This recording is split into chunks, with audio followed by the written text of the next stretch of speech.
Panorama group, जो सोचता है वो करता है। आपके अपने सपनों का आशियाना। नमस्कार। महाभारत 2024 देख रहे हैं आप और मैं विकास सिंह आपके साथ। राजपूत, भूमिहार, माझी और पासवान का खेल गड़बड़ाया। औरंगाबाद, नवादा, गया और जमुई का रातों रात रिजल्ट आया। आखिरकार क्या है मामला, किस तरीके से राजपूत, भूमिहार, माझी समाज का और पासवान समाज का जो खेल था वो गड़बड़ा गया है, इस पर ज्यादा रोशनी डालने के लिए हमारे साथ बाबा इस वक्त फोन लाइन पर है। हम बाबा से बात करते हैं। बाबा, स्वागत है आपका। बहुत बहुत धन्यवाद। बाबा, महाभारत 2024 में पहले चरण का जो महाभारत था उसका समापन हुआ। आखिरकार किस तरीके से राजपूत, भूमिहार, माझी और पासवान का जो खेल था वो गड़बड़ाते हुए नजर आ रहा है। औरंगाबाद, नवादा और गया और जमुई का जो रिजल्ट था रातों रात कैसे आ गया? देखिए, सबसे बड़ी बात है कि कल चुनाव हुआ है और चुनाव होने के साथ साथ बहुत सारी बातें इस चुनाव ने छोड़ दिया है।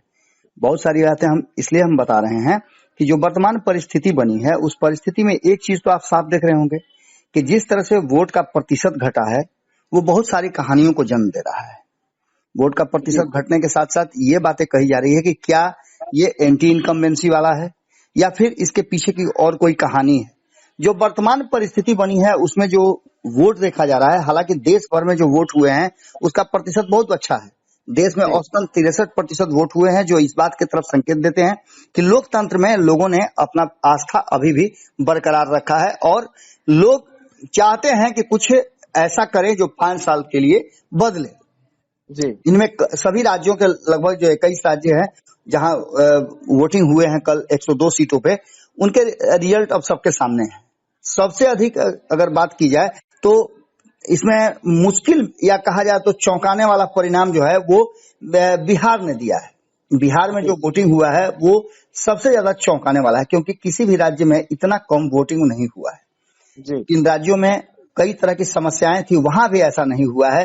छोटे छोटे राज्य हैं वहां भी इस तरह की बातें नहीं हुई है और बड़े राज्यों ने तो कमाल कर दिया है। जैसे बंगाल की बात कर लें, बंगाल में जबरदस्त वोटिंग हुआ है। इसके अलावा और भी कई राज्य हैं जिनमें जबरदस्त ढंग से वोटिंग हुई है। लेकिन बिहार की बात जब करने आते हैं आप, जब बिहार की इन 4 सीटों की बात करते हैं तो इसमें आपको सीधे सीधे नजर आएगा जातीय समीकरण। जातीय समीकरण के आधार पर बिहार में वोटिंग होती है, इस बात से इनकार आप नहीं कर सकते हैं। इसके साथ साथ जो आधे मतदाता घर से नहीं निकले वो एक बड़ा सवाल है, जिसके लिए लगातार प्रयास किया जा रहा था। मतदाताओं को रिझाने के लिए, उनको वोटिंग बूथ तक लाने के लिए जहां एक तरफ चुनाव आयोग की तैयारियां थी, हमने भी लगातार अपने माध्यम से लोगों को यह आग्रह किया है कि आइए अपने मताधिकार का प्रयोग कीजिए।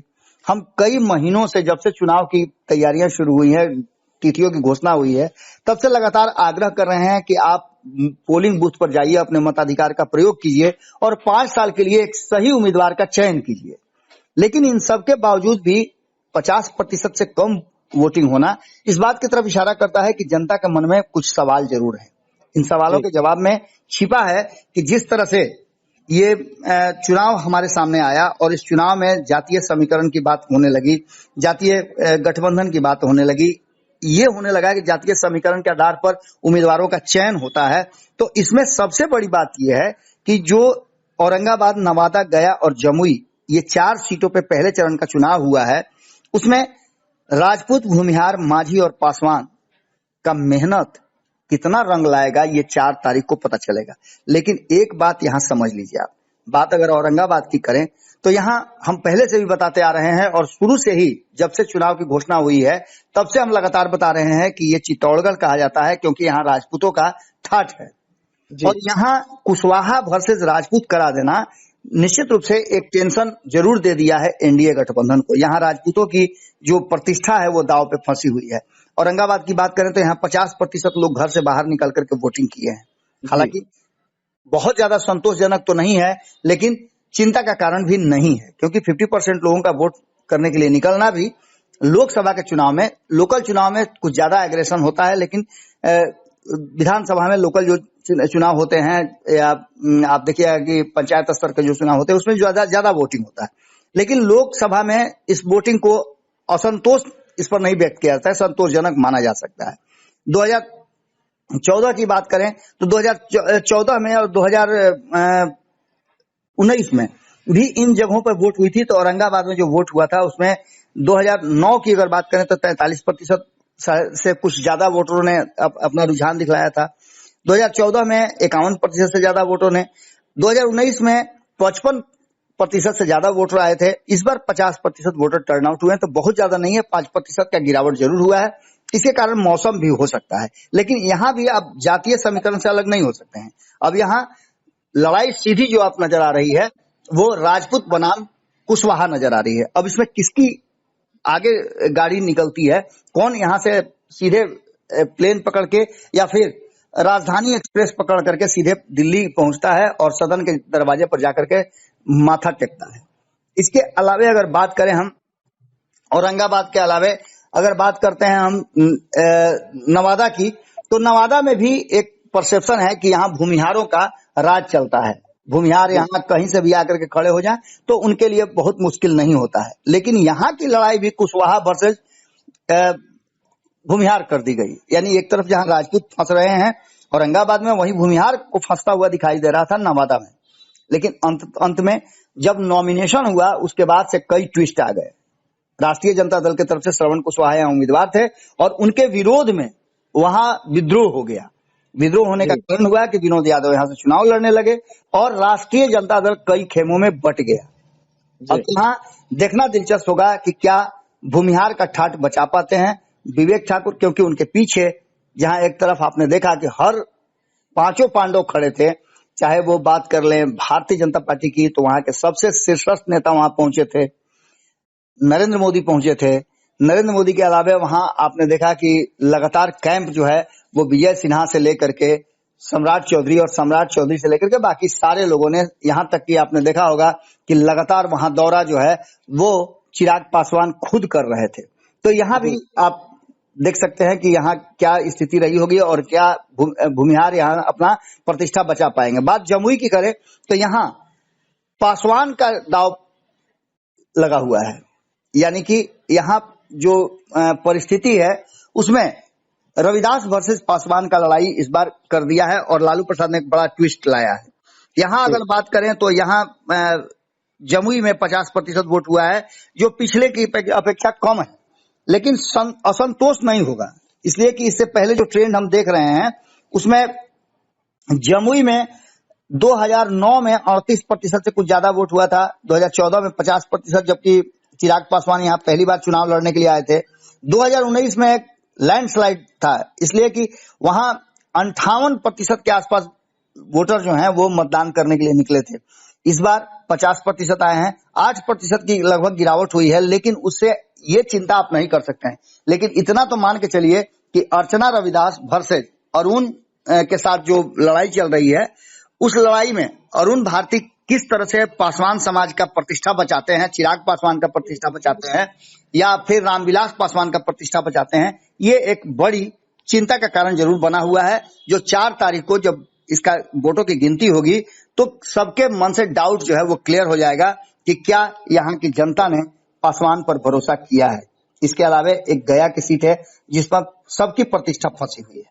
सबकी प्रतिष्ठा हम इसलिए कह रहे हैं कि इसके साथ साथ गया में अब तक जो है वो पिछले कई दशक से, लगभग 3 दशक के आसपास से यहाँ पर कब्जा जो है वो रहा है माझी समाज का।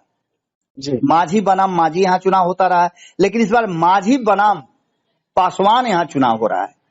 अब इस चुनाव में जीतन राम माझी का तो मानना यह है कि वो चुनाव आराम से जीत रहे हैं, लेकिन प्रतिष्ठा कहीं ना कहीं गया में जीतन राम माझी का फंसा हुआ है।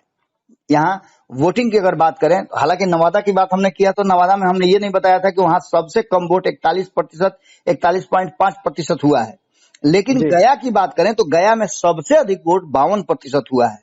अब इसको किस तरह से देखा जाए, क्या ये माझी के मंत्री बनने को लेकर के है, क्योंकि ये चर्चा खूब हो रही है कि माझी मंत्री बन रहे हैं, तो दूसरी तरफ एक चर्चा और भी है कि यहाँ इस बार लाख मेहनत करने के बाद माझी तीसरी बार जीतने की जो उनकी चाह है वो पूरा कर पाएंगे या नहीं कर पाएंगे। इस बार माझी का रिकॉर्ड टूट जाएगा, जो पिछले 2.5 दशक से माझी इस पर कब्जा करते रहे हैं। इस बार माझी का कब्जा नहीं होगा। कुमार सर्वजीत बहुत मजबूती से चुनाव लड़ रहे हैं। ये सारी बातें चल रही है और जनता के मन में क्या सवाल था ये बातें भी है। मोदी की गारंटी की बात हम लगातार करते आ रहे हैं। मोदी की गारंटी पर रोजगार कहीं ना कहीं एक बार फिर से चर्चा का विषय जरूर बना है। अब इन सारी चीजों को लेकर के पूरे इंतजाम के तहत शांतिपूर्ण चुनाव हुए हैं। सबसे अधिक गया में 52% लोगों ने मतदान किया है और सबसे कम 41.5% नवादा में मतदान हुआ है। अब ये दिलचस्प मोड़ पर आकर के खड़ा हो गया है जहां जनता ने अपने किसी भी तरह के कोई आवाज नहीं किए। कुछ हमने वोटरों से ये पूछने की कोशिश भी की थी, आपको याद होगा कल हम लगातार खबरों में बने रहे कि आखिर आप किसको वोट दे रहे हैं। जनता ने अपना मुंह नहीं खोला है, हालांकि कुछ लोगों ने मुंह खोला है, लेकिन उसके आधार पर ये नहीं कहा जा सकता है कि राजपूत, भूमिहार, माझी और पासवान का मेहनत रंग नहीं लाया है। जो सर्वे रिपोर्ट है उसमें भी इन सीटों पर किसी तरह का कोई संशय नहीं दिखाई दे रहा है, क्योंकि जितने भी अब तक एग्जिट पोल हुए हैं या फिर जो अलग अलग तरह से एजेंसियां जो हैं वो अपना सर्वे करवाती हैं, उन सब आधार पर भी ये नहीं नजर आ रहा है कि इन चारों सीटों पर किसी तरह की कोई समस्या है। लेकिन इतना तो मान के चलिए कि राजपूत, भूमिहार, माझी और पासवान का प्रतिष्ठा कहीं ना कहीं दांव पर तो जरूर लगा हुआ है, क्योंकि इन चारों क्षेत्रों की जनता ने अब तक अपना स्पष्ट जो कहा जाता है वो संकेत नहीं दिया है कि वो किसके साथ खड़ी हुई है। 4 तारीख को जब रिजल्ट होगा तो ये सब कुछ पता चल जाएगा। लेकिन इतना तो मान के चलिए कि एक अलार्म जरूर है बाकी के 6 जो चरण के चुनाव होने हैं उसके लिए, एनडीए के लिए भी और इंडिया गठबंधन के लिए भी। आपने देखा होगा कि प्रथम चरण के चुनाव के ठीक पहले जो परिस्थितियां थी उसको लेकर के अब इंडिया गठबंधन भी एकजुट होने की कोशिश में लगा हुआ है। जी बिल्कुल जी। देखिए बाबा तमाम मुद्दों पर आपको जानकारी दे रहे थे कि राजपूत हो, भूमिहार हो या माझी हो या पासवान हो, आखिरकार उनका प्रतिष्ठा जो है किस तरीके से दांव पर लगा हुआ है, जिसका फैसला जनता ने कर दिया है। ईवीएम में कैद हो गया है अब फैसला जनता की, जो 4 तारीख को सामने निकल कर आएगा कि आखिरकार जनता किसका प्रतिष्ठा को बचा रही है और किसका प्रतिष्ठा जो है उसे जनता ने ले डूबी। तो अब तमाम मुद्दों पर बने रहिएगा आप हमारे साथ, क्योंकि 4 तारीख को महा कवरेज जो है महाभारत 2024 का वो भारत लाइव पे जारी रहेगा। तो दीजिएगा इजाजत, धन्यवाद। पनोरमा ग्रुप, जो सोचता है वो करता है। अगर ये वीडियो पसंद आई और वह बिहार के राजनीति और बिहारियत से सरोकार रखेनी तो सब्सक्राइब बटन दबा के चैनल के सब्सक्राइब कर ली। ओजे एगो घंटी बा, ओकरा बटन दबा देला से कुल सटीक और मारक खबर रुआ मुफ्त में मिल जाई। अगर रुआ पत्रकारिता के हमनी के नया प्रयोग में सहयोग कर चाहतानी तो ज्वाइन बटन दबा दी। पेटीएम नंबर नोट कर ली 9386816700। धन्यवाद।